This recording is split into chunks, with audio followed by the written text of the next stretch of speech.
दिवस में नहीं हुई कार्रवाई तो आमरण अनशन पर बैठेगा ब्राह्मण समाज। सिवनी मालवा।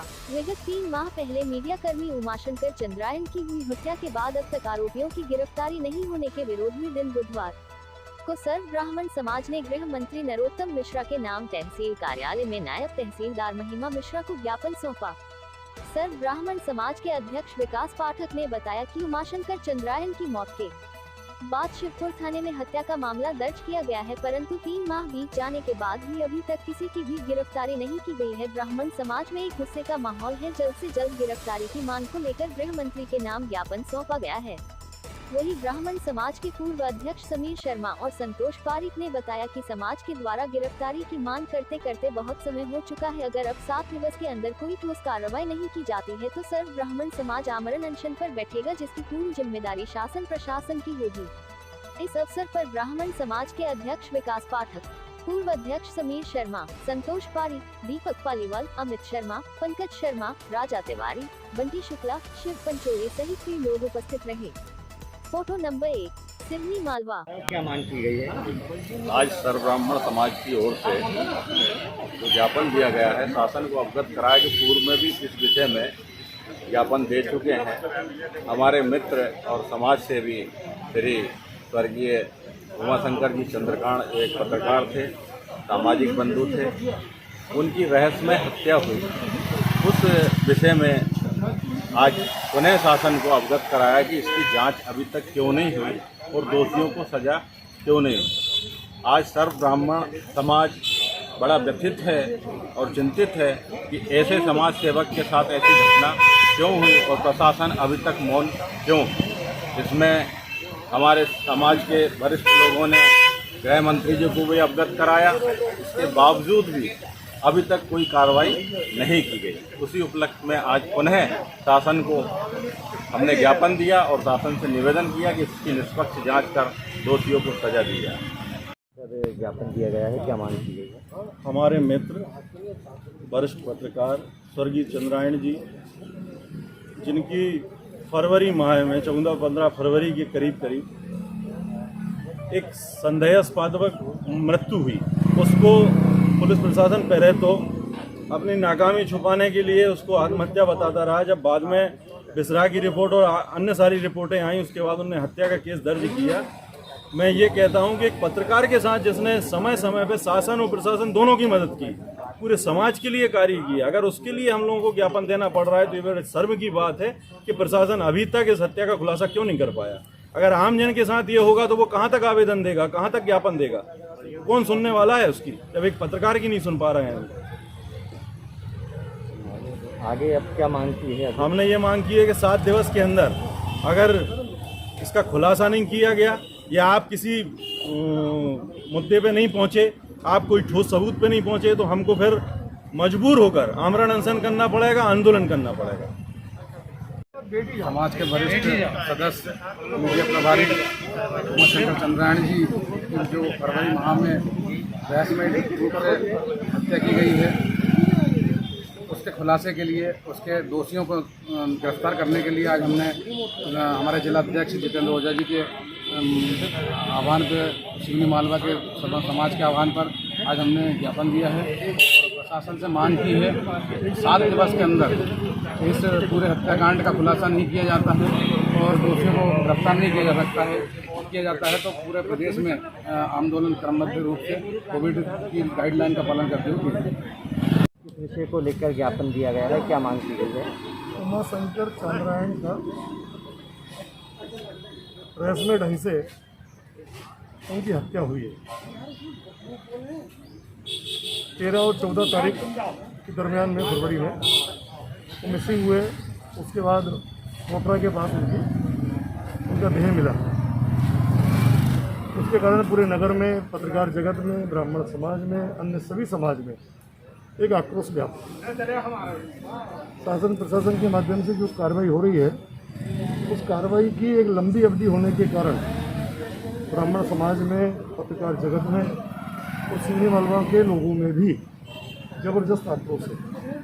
क्योंकि कभी अपने उमाशंकर चंद्रायन जी कितने मिलनसार थे, सहज थे, सरल थे, सामाजिक गतिविधियों में उनकी सहभागिता थी और उसके लिए ऐसे जब वरिष्ठ का उसका खुलासा होना चाहिए, ये मांग है, जल्दी होना चाहिए, ये मांग है। इसके लिए पूरे आज जिले में ज्ञापन दिया जा रहा है। मैं भी भोपाल में माननीय मुख्यमंत्री जी से, गृह मंत्री जी से मिलकर व्यक्तिगत इस हत्या का खुलासा हो, जिन्होंने भी किया है वो समाज के सामने आए और उनको दंड मिले, इसके लिए मैं खुद व्यक्तिगत भी प्रयास करूँगा।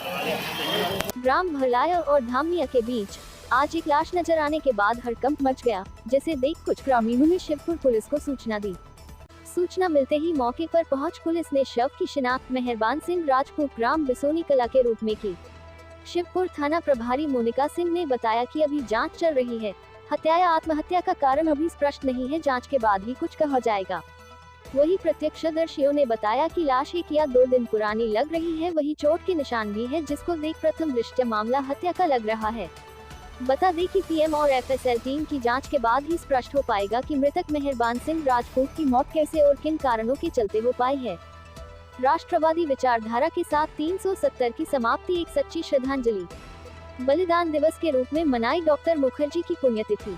भारतीय जनता पार्टी के शिखर पुरुष और जनसंघ के संस्थापक डॉक्टर श्यामा प्रसाद मुखर्जी की पुण्यतिथि पर भारतीय जनता पार्टी द्वारा प्रदेश भर में आज का दिन बलिदान दिवस के रूप में मनाया जा रहा है। आज इसी क्रम में शिवपुर मंडल में भी मंडलोई निवास पर कार्यक्रम आयोजित हुआ। जिला उपाध्यक्ष मृगेंद्र सिंह जी मंडलोई ने बताया कि आज का दिन बलिदान दिवस के रूप में मनाया जा रहा है, जिसका उद्देश्य लोगों में उनके राष्ट्रवादी जीवन को चरितार्थ कर उनकी देश प्रेम की भावना को जन जन तक पहुंचाना। भारत सरकार में उद्योग जैसा महत्वपूर्ण विभाग संभालने के बाद उनका जीवन एक अलग राह पकड़ चुका था। राष्ट्रवादी मनोभावना, देश प्रेम की दृष्टि उन्हें एक नए भारत की ओर अग्रसर कर रही थी। उनका एक ही नारा था, एक देश दो विधान दो निशान, नहीं चलेंगे नहीं चलेंगे। यह नारा उनकी मनोभावना को जैसे बार बार कश्मीर की आजादी के लिए उत्साहित कर रहा था। उनका यही संकल्प राष्ट्रवादी सोच के आगे इतना माकूल हो चुका था कि भारत सरकार से इस्तीफा देकर उन्होंने राष्ट्रवादी संगठन जनसंघ रूपी पौधे की नींव रखी, जिसके बाद उनका एक ही संकल्प रहा, एक देश एक विधान एक झंडा एक निशान। इसके लिए उन्होंने कहा था, अगर बलिदान भी होना पड़े तो मैं तैयार हूँ, लेकिन अपने ही देश को 2 हिस्सों में बांटने वाली धारा 370 को हटाकर ही चैन की सांस लूंगा। लेकिन होनी को कुछ और ही मंजूर था। 23 जून 1953 को कश्मीर दौरे पर उनकी रहस्यमयी मौत ने मानो एक उगते सूर्य का अस्त कर दिया हो। हजारों राष्ट्रवादी कार्यकर्ताओं की उम्मीदों पर एक विराम सा लग गया हो, मगर जनसंघ रूपी उस पौधे की लाखों कार्यकर्ताओं वाली एक शाखा भारतीय जनता पार्टी जब 2014 में पूर्ण बहुमत में आई तो फिर से उम्मीद जागी और 2019 में भाजपा की पुनः सरकार में आने पर मोदी सरकार ने कश्मीर में 370 के साथ तमाम उन अवरोधों को समाप्त किया जो देश भावना के उलट आजादी के बाद से देश के प्रति अलग दृष्टिकोण रखते थे। मंडल अध्यक्ष राहुल जी पटेल ने कहा कि आज डॉक्टर श्यामा प्रसाद मुखर्जी जी को सच्ची श्रद्धांजलि यही होगी, जो उनका सपना था वह मोदी सरकार ने पूरा किया। आज इसी अवसर पर भारतीय जनता पार्टी द्वारा प्रदेश भर में बलिदान दिवस मनाया जा रहा है, जो कि प्रत्येक बूथ पर पौधरोपण के साथ मनाया जाएगा। यह कार्यक्रम 21 जून से 6 जुलाई तक अलग अलग विषय पर आयोजित होंगे। यह कार्यक्रम भारतीय जनता पार्टी की रीति नीति और युवा कार्यकर्ताओं को इस विशाल वट वृक्ष की संघर्षमयी यात्रा का बोध कराना है, साथ ही समुदाय में अनेक ऐसे आयोजन करना जिससे पूरे वर्ग विशेष का लाभ हो। आज इसी क्रम बलिदान दिवस पर मुख्य रूप से मंडल प्रभारी मृगेंद्र सिंह जी मंडलोई, मंडल अध्यक्ष राहुल जी पटेल, मनोज जी मंडलोई, बबलू जी उनकी, संजय जी अग्रवाल, रामशंकर जी जाट, सुशील जी यादव, संदेश जी यादव, दीपू जी भाटी, अनिल जी अग्रवाल, त्रिलोक जी तंवर, आयुष जी यादव, करण जी पटेल, दीप सिंह जी राजपूत, ओपी जी पटेल, लालू जी अग्रवाल, गुरु प्रसाद जी गुर्जर, रामचंद्र जी राजपूत, नितिन जी मिश्रा। बलिदान दिवस पर भाजपा द्वारा क्या क्या आयोजन किए जा रहे हैं? आज 23 जून पंडित श्यामा प्रसाद मुखर्जी का बलिदान दिवस है। आज ही के दिन पंडित श्यामा प्रसाद मुखर्जी भारत की अखंडता के लिए शहीद हुए थे और आज इसी उपलक्ष्य में भारतीय जनता पार्टी ने पूरे प्रदेश में वृक्षारोपण का एक महाअभियान प्रारंभ किया है। वृक्षारोपण और स्वच्छता ये 2 अभियान आज से प्रारंभ होकर लगातार सभी पोलिंग बूथ पर अनवरत चलते रहेंगे। ऐसा भारतीय जनता पार्टी ने कार्यक्रम का आयोजन किया है। ग्राम बाबरी के ग्रामीणों ने आज तहसील कार्यालय पहुंच ज्ञापन सौंपा और गौशाला सुरक्षित स्थान पर बनाए जाने की मांग की। ग्रामीणों ने बताया कि ग्राम बाबरी में जिस जगह गौशाला बनाई जाना प्रस्तावित है, वहां बारिश के दिनों में नर्मदा नदी की बाढ़ का पानी भरा जाता है, इसलिए यहां गौशाला का निर्माण किया जाना केवल सरकार के रुपयों का दुरुपयोग करना है। हमारी मांग है कि गौशाला निर्माण बड़े झाड़ को भूमि जिसे बमनी कहते हैं या फोसियार नाम से प्रचलित शासकीय भूमि पर कराया जाए, जिससे कि सभी को सुविधा मिल सके और सरकार के रुपयों का दुरुपयोग न हो सके।